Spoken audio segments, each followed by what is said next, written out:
अस्सलाम वालेकुम। आज की वीडियो में हम डिस्कस करेंगे सीएसएस के स्क्रीनिंग और रिटन टेस्ट के बारे में। सीएसएस का रिटन और स्क्रीनिंग टेस्ट कब कंडक्ट हो रहा है और इसके बारे में तमाम टिप्स हम डिस्कस करेंगे कि हमें इसके बारे में मटेरियल कहाँ से पढ़ना है, कौन कौन से सब्जेक्ट हमने कवर करने हैं। सीएसएस का जो स्क्रीनिंग टेस्ट है वो टोटल 200 मार्क्स का है और इसमें आपको 60 मार्क्स 60 जो है वो पासिंग मार्क्स रखे गए हैं। तो 200 से अगर आप 66 जो है वो आपके पासिंग मार्क्स हैं। तो अगर देखा जाए 200 एमसीक्यूज बेस्ड पेपर से 66 मार्क्स लेना कोई मुश्किल बात नहीं है। अगर आपको थोड़ी सी जनरल नॉलेज और करंट अफेयर्स के बारे में इंफॉर्मेशन है या थोड़ी सी आपकी इंग्लिश पे ग्रिप है तो वो आप इजीली जो सीएसएस का स्क्रीनिंग टेस्ट है वो कवर कर सकते हैं। और वो बच्चे जो सीएसएस के लिए रेगुलर बेसिस पे तैयारी कर रहे हैं उनके लिए तो सीएसएस का स्क्रीनिंग टेस्ट पास करना इंतहाई आसान है। तो सबसे पहले अगर हम देखें सीएसएस की जो एडवर्टीजमेंट है वो पब्लिश की जाएगी एफपीएससी की वेबसाइट पे 7 अगस्त में।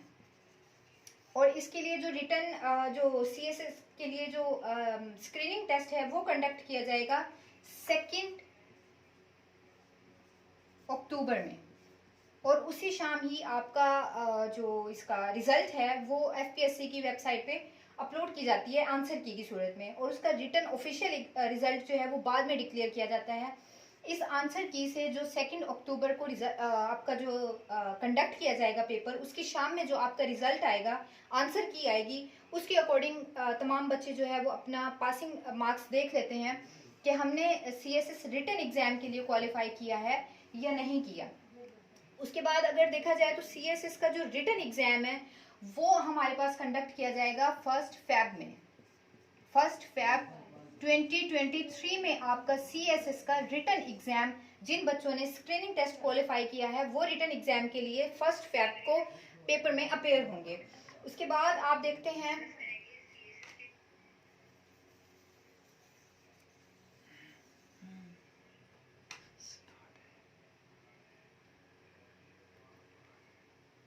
अब हम डिस्कस करते हैं सीएसएस के जो स्क्रीनिंग टेस्ट है उसके टॉपिक्स के बारे में।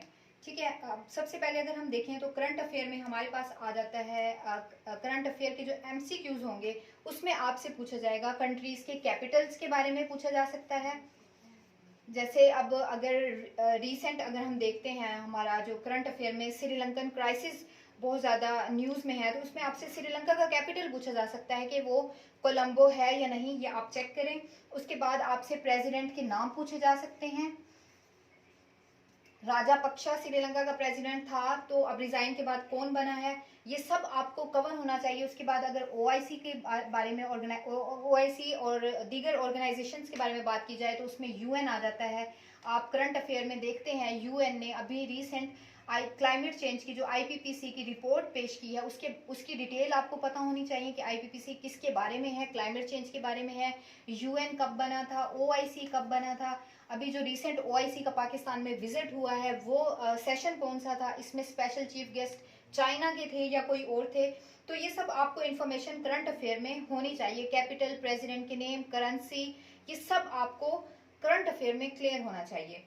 उसके बाद अगर हम पाकिस्तान अफेयर की बात करें तो पाकिस्तान की हिस्ट्री के तमाम इवेंट्स, इंडिपेंडेंस से लेकर जितनी भी पॉलिटिकल कॉन्स्टिट्यूशनल स्ट्रगल है उसकी रेलिवेंट आपको तमाम एमसीक्यूज याद होने चाहिए। उसके बाद आपको पाकिस्तान के कॉन्स्टिट्यूशंस कब बनाए गए थे, किसने बनाए थे, मार्शल लॉ कब लगे थे पाकिस्तान में, कौन से डिक्टेटर ने मार्शल लॉ लगाए थे, ये सब आपको फिंगर टिप्स पे याद होना चाहिए। उसके बाद अगर हम पाकिस्तान अफेयर में मजीद डिस्कस करें तो उसमें हमारी जो पाकिस्तान की जो जनरल नॉलेज आ जाती है उसमें पाकिस्तान की फेमस लेक्स आ जाती हैं।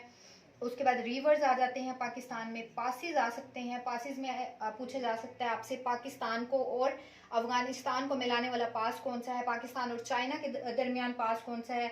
तो ये सब आपका पाकिस्तान अफेयर में कवर होता है। उसके बाद अगर हम जनरल नॉलेज की बात करते हैं तो जनरल नॉलेज में हमारे पास 3 पोर्शन आ जाते हैं, फिजिक्स, केमिस्ट्री और बायो का।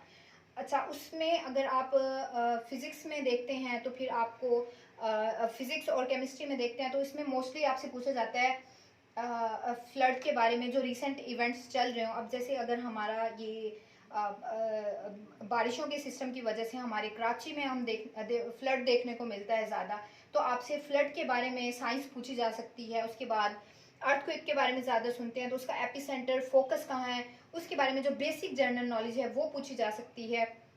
उसके बाद अगर हम और बायो में जो आपके बेसिक चीज़ें हैं, प्रोटीन्स के बारे में पूछा जा सकता है, अमाइनो एसिड, लिपिड्स, ये सब पूछे जा सकते हैं। और उसके बाद इस्लामिक स्टडी में अगर हम देखते हैं, इस्लामिक स्टडी में आपसे पूछा जा सकता है कुरानी वर्सेस के बारे में पूछा जा सकता है।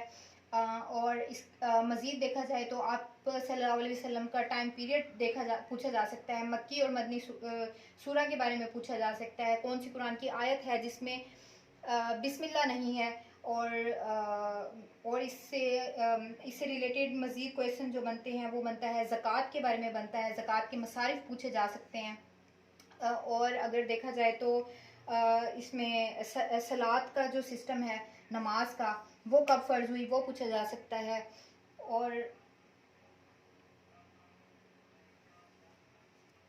और अगर सलात में देखा जाए तो हमसे पूछा जा सकता है सूरज ग्रहण की नमाज कौन सी है, चांद ग्रहण की नमाज कौन सी है, बारिश की नमाज कौन सी है। तो ये सब इस्लामिक स्टडी में कवर होता है। खुलफाए राशिदीन इसी में कवर होता है। उसके बाद खुलफाए राशिदीन वाला टॉपिक, हज़रत उमर के कितने साल थे, हज़रत उस्मान के, हज़रत अबू बकर के, तो ये सब इस्लामिक स्टडी में कवर होता है। उसके बाद अगर हम देखें इंग्लिश में आपके करेक्शन आ सकती हैं, प्रेपोजिशन आ सकती हैं, और उसके अलावा सेंटेंस की अरेंजमेंट होती है, वर्ब, नाउन, ये सब कुछ इंग्लिश में कवर होता है। और उसके बाद उर्दू का जो पोर्शन है, उर्दू का ये अभी जो प्रॉब्लम है वो CSS एस्पायरेंट के लिए न्यू है, बिकॉज वो सारा सिलेबस जो है वो इंग्लिश में पढ़ते हैं। तो उर्दू का जो उन्होंने 20% ऐड किया है CSS की स्क्रीनिंग टेस्ट में, तो इसके लिए परेशान होने की बिल्कुल भी ज़रूरत नहीं है। जो 20% पूछा गया है CSS में उर्दू, वो बहुत ही जर्नल और कॉमन है।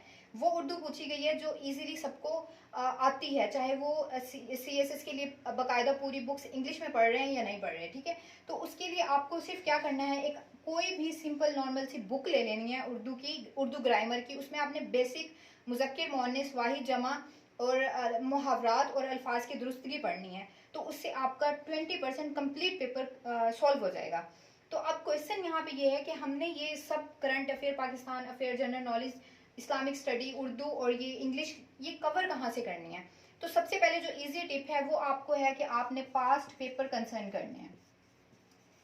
आपका जो इस्लामियात का पोर्शन है, आपका जो जनरल नॉलेज का पोर्शन है, और आपका जो पाकिस्तान अफेयर का पोर्शन है हिस्ट्री वाला, वो आपका बिल्कुल पास्ट पेपर से कवर हो सकता है। बिकॉज हिस्ट्री के जो पाकिस्तान के इवेंट हैं, कायदे आज़म के 14 पॉइंट्स हैं, लखनऊ पैक्ट है, मिंटो मॉडल रिफॉर्म है, तो वो एक रिटर्न है, वो उसके लिए आपको कोई भी चेंजिंग नहीं होगी। अगर वो डेट्स आपसे पाकिस्तान अफेयर के पोर्शन में पूछी गई हैं तो वो ऑलरेडी फिक्स्ड है उनके लिए। जैसे अब अगर आप करंट अफेयर के बारे में बात करते हैं तो प्रेसिडेंट चेंज होते हैं, पार्लियामेंट्स चेंज होती हैं, तो इसीलिए करंट अफेयर पे आपको ग्रिप करने के लिए न्यूज़पेपर पढ़ना पड़ेगा। लेकिन अगर आप पाकिस्तान अफेयर की हिस्ट्री वाले टॉपिक की बात करते हैं तो वो पास्ट पेपर से आप कवर कर सकते हैं।